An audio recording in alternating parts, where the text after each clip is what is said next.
नमस्कार, मैं हूं अंजलि इस्टवाल। प्रॉपर्टी इंडिया में आपका स्वागत है। रियल एस्टेट में निवेश करना हो या अपने सपनों का घर खरीदना हो, प्रॉपर्टी इंडिया आपकी मदद करता है सटीक और भरोसेमंद राय के साथ। और इसमें हमारा सहयोग दे रही हैं हमारे नॉलेज पार्टनर लाइसेंस फॉरेस्ट की तन्वी गोयल। स्टूडियो में आपका स्वागत है तन्वी। लेकिन इससे पहले कि हम दर्शकों के सवालों के जवाब दें, एक नजर डाल लेते हैं कि आज शो में क्या क्या है खास। घर खरीदारों के दबाव के चलते जेपी ने किया वादा, दिसंबर 2018 तक विश टाउन में तैयार होंगे 6,500 से ज्यादा मकान। हवाई मुआयना करने के बाद केंद्रीय मंत्री नितिन गडकरी ने किया वादा, ईस्टर्न पेरिफेरल एक्सप्रेसवे अगस्त 2017 तक हो जाएगा तैयार। रिहायश निवेश के लिए कौन से इलाके हैं सबसे बेहतर, पाइए अपने सवालों के जवाब। और मुंबई का उपनगरीय इलाका विक्रोली की बढ़ती लोकप्रियता के पीछे आखिर क्या है वजह, ये जानेंगे।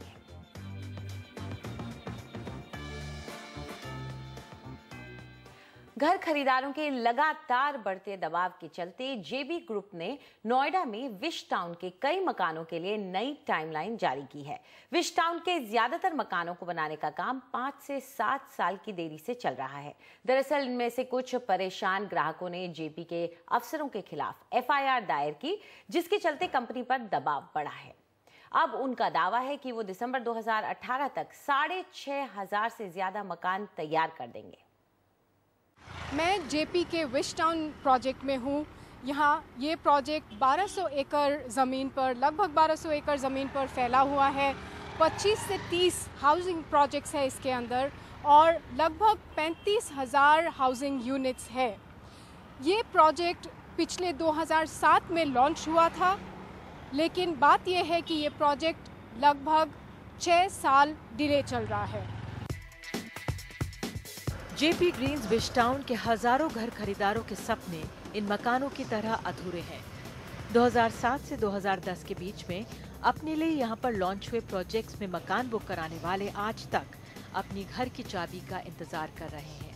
अनुरोध विरोध प्रदर्शन, चिट्ठी पत्री, किसी भी तरीके से जब डेवलपर पर कोई असर नहीं पड़ा तो करीब 300 खरीदारों ने पुलिस स्टेशन पर धावा बोल दिया। वहां पर पुलिस पर दबाव बनाकर जेपी के आला अधिकारियों के खिलाफ धोखाधड़ी, फ्रॉड और आपराधिक साजिश का मामला दर्ज कराया। इस एफआईआर के दर्ज होने के बाद डेवलपर ने 6,500 से ज्यादा मकानों को 2 साल के अंदर तैयार करने का वादा किया है। मैंने एक सोसाइटी कैलिप्सो में 2008 मार्च में बुक कराया था। 9 साल पूरे हो चुके हैं और इसकी करंट स्टेट आपको दिखी रही है पीछे। पिछले लास्ट 4 सालों से ये इसी स्टेट में है और मनोज गौर ने हर 6 महीने के बाद इसी तरह की मीटिंग करके पिछले 3 सालों में 6 मंथ्स मोर का एश्योरेंस दिया है। आज तक तो पूरा नहीं हुआ। नए ऐलान के मुताबिक classic, Cosmos, Kensington park and Heights, calypso towers, pavilion Heights और पवेलियन कोर्ट के 70 टावर्स में 6,572 मकान बनाए जाएंगे। इनमें से कुछ 2017 में अक्टूबर से दिसंबर के बीच में तैयार होंगे और कुछ 2018 में अक्टूबर से दिसंबर के बीच में। जेपी इंफ्राटेक के एमडी मनोज गौर ने खरीदारों के साथ हुई एक बैठक में साफ किया कि इन तारीखों तक इन टावर्स के लिए कंप्लीशन सर्टिफिकेट का आवेदन देने का काम शुरू हो जाएगा और कब्जा कंप्लीशन सर्टिफिकेट के मिलते ही दिया जाएगा। देखिए मैडम, ऐसा है 2007 में सितंबर के समय पहला चेक 7,50,000 रुपए का जेपी विश टाउन की तरफ दिया गया था। 2009-10 के करीब जेपी वालों ने बैंक्स के साथ में मिलकर एक नई स्कीम निकाली। उसका नाम था सबवेंशन स्कीम। 1 करोड़ का लोन मैंने पीएनबी से लेकर और इनको दे दिया। तो मेरा total amount which is around 1 crore and 90 lakhs वो आज 2008 से जेपी वालों के पास है। विश टाउन में कुल 291 टावर हैं, जिनमें से 59 का कब्जा दिया जा चुका है। अब बाकी के टावर्स के लिए शेड्यूल तैयार किया जा रहा है। 94 टावर वाले फेज 3 का शेड्यूल 15 मई 2017 तक तैयार कर लिया जाएगा और बाकी बचे 68 टावर्स का शेड्यूल 1 जुलाई तक तय होगा। हर महीने की प्रोग्रेस रिपोर्ट कंपनी की वेबसाइट पर जुलाई 2017 से मिलेगी। तो बायर्स के पास ऑप्शन है वो ऑप्शन ये अथॉरिटी के साथ बैठें, अथॉरिटी के साथ रास्ता ढूंढें जिससे प्रोजेक्ट्स कंप्लीट किए जा सकते हैं। जो भी बैलेंस पेमेंट बायर्स की तरफ से देनी रहती है वो अथॉरिटी को दे सकते हैं। अथॉरिटी कोई कॉन्ट्रैक्टर अपॉइंट कर सकती है जो प्रोजेक्ट कंप्लीट करेगा, कॉन्ट्रैक्टर हो या कोई नया डेवलपर हो, उससे प्रोजेक्ट कंप्लीट करने की कोशिश करें। जेपी के होम बायर्स ने पुलिस और कोर्ट्स दोनों का सहारा लिया। अब आखिर में रेरा से ही सारी उम्मीदें हैं। नई दिल्ली से ओनितम ओझा की रिपोर्ट, एनडीटीवी। चलिए अब वक्त आ गया है आपके भेजे हुए सवालों के जवाब देने का। हमारे पहले कॉलर हमारे साथ फोन लाइन पर जुड़ गए हैं। असित शुक्ला इस वक्त हमारे साथ हैं। असित, पूछिए अपना सवाल। हाँ, मेरा क्वेश्चन है कि मैं प्रॉपर्टी देख रहा हूँ ग्रेटर नोएडा वेस्ट में, और मैंने एटीएस रैप्सोडी प्रोजेक्ट सेलेक्ट किया है जो सेक्टर 1 में है। तो मैं उसका रिव्यू जानना चाह रहा था कि whether that will be a good buy considering its price of around 4000 rupees per square feet, and what are the options of connectivity with sector 79। they told me that road is to come up between sector 79 and sector 1 Noida extension. So what is the feasibility of the same? जरूर। तो तन्वी, जैसे कि आप सुन ही रहे हैं, इन्होंने पसंद already कर लिया है, रैप्सोडी एटीएस का इनको पसंद है, लेकिन इनके लिए सेक्टर 79 को लेकर कनेक्टिविटी कैसी है, वो एरिया कैसा है, वो बहुत मैटर करता है। तो पहले तो इलाका और उसके बाद एटीएस रैप्सोडी के बारे में आप क्या सोचती हैं, वो बताइए। जी अंजलि, ग्रेटर नोएडा की अगर हम बात करें तो ये एक डेवलपिंग लोकेशन है।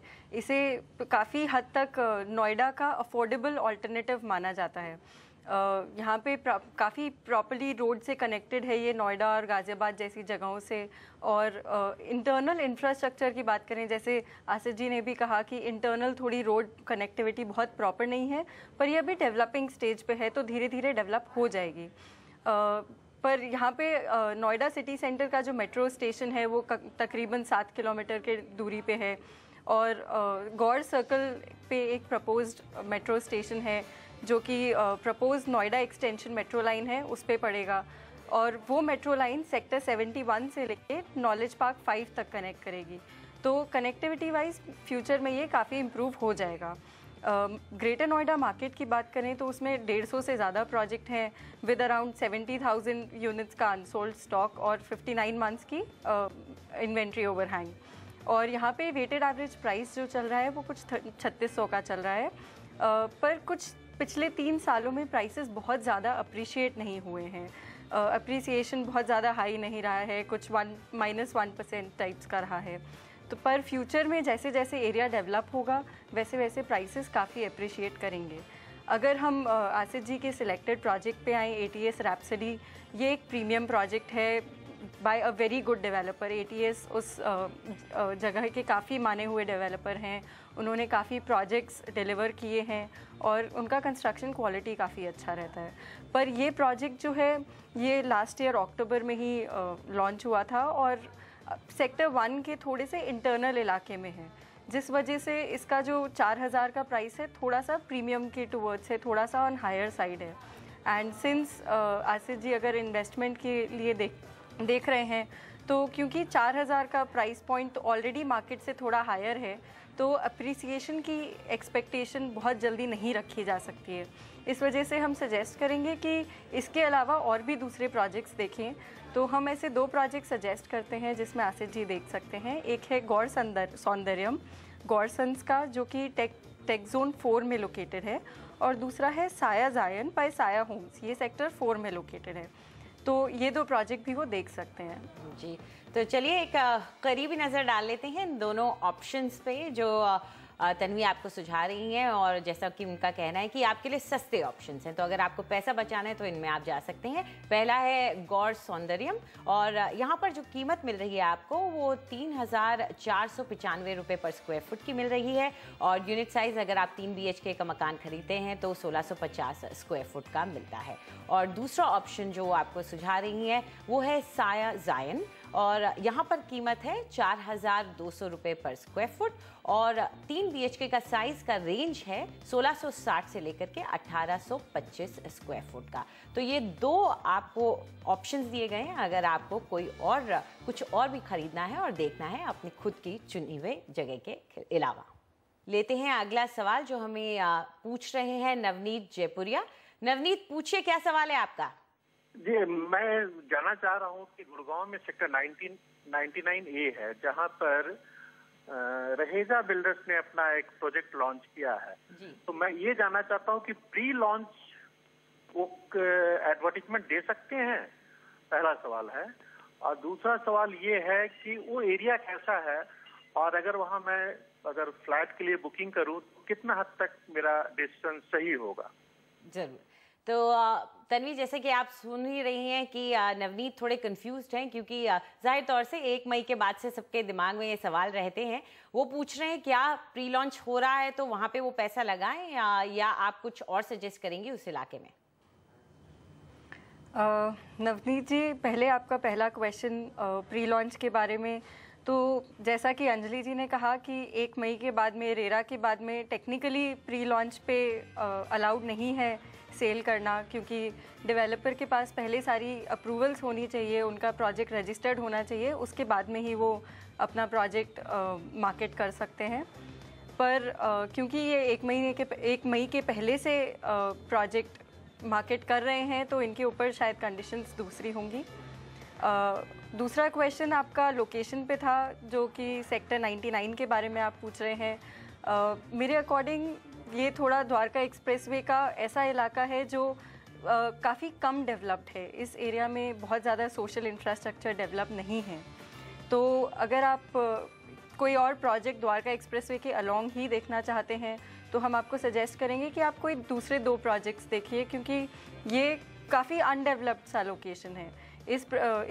ऑल्दो इस लोकेशन में काफ़ी प्रोजेक्ट्स हैं, कुछ 50 प्रोजेक्ट हैं, कुछ 56 मंथ्स की इन्वेंट्री ओवरहैंग है, और वेटेड एवरेज प्राइस कुछ 7,000 का है, पर यहाँ पे प्राइस काफ़ी बड़े नहीं हैं। तो इसलिए हम आपको दूसरे 2 प्रोजेक्ट सजेस्ट करते हैं जो कि कंपैरेटिवली बेटर लोकेशन पे हैं और कंपैरेटिवली अंडर कंस्ट्रक्शन प्रोजेक्ट्स हैं, तो आपके लिए बेटर रहेंगे इन्वेस्टमेंट के पॉइंट ऑफ व्यू से। पहला है पारस ड्यूज बाय पारस बिल्टेक, जो 2018 में रेडी हो जाएगा, और दूसरा है 106 गोल्फ एवेन्यू CHD डेवलपर्स का, जो इस साल के एंड तक तैयार हो जाएगा। तो चलिए इनकी कीमतों पर नज़र डाल लेते हैं। पहला है पारस ड्यूज, और यहाँ पर आपको कीमत मिल रही है 5,000 से लेकर के 5,500 रुपये पर स्क्वायर फुट की, और 3 BHK का साइज़ मिल रहा है 1665 स्क्वायर फुट का।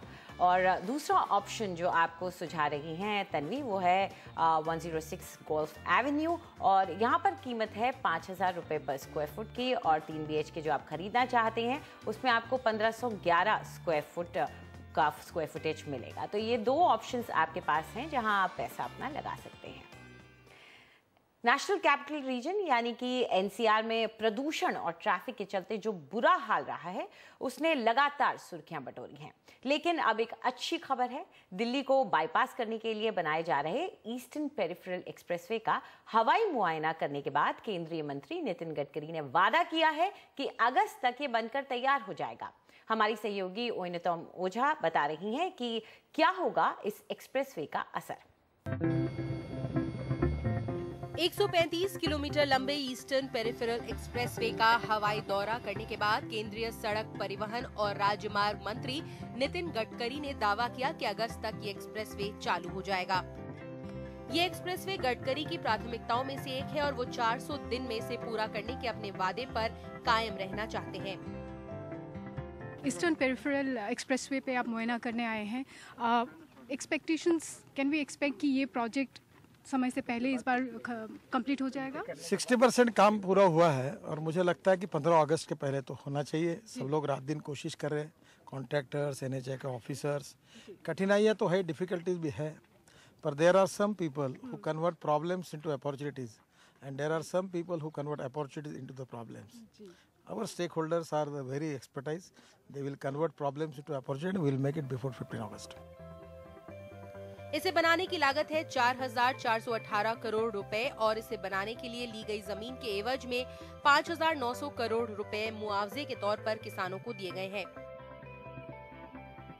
इस 6 लेन के हाईवे पर गाड़ियों की आवाजाही पर काबू रखा जाएगा। ये एक्सप्रेसवे कुंडली से शुरू होकर सोनीपत, बागपत, गाजियाबाद, गौतम बुद्ध नगर और फरीदाबाद से होकर गुजरता हुआ पलवल से जुड़ेगा।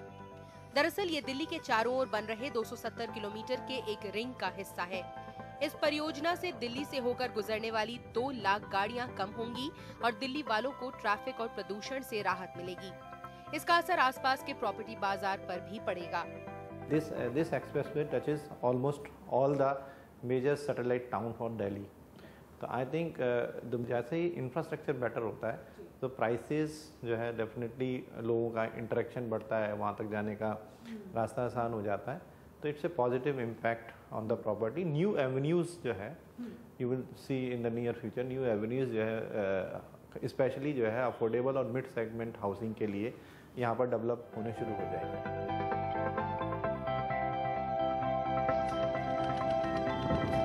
दिल्ली एनसीआर रीजन में ऐसे कई सारे एक्सप्रेसवे प्रोजेक्ट्स हैं जो 10 साल बाद भी कंप्लीट नहीं हो पाए हैं, लेकिन ईस्टर्न पेरिफेरल एक्सप्रेसवे ऐसा एक रोड प्रोजेक्ट है जो कि डेडलाइन से काफ़ी पहले ख़त्म होने की उम्मीद की जा रही है।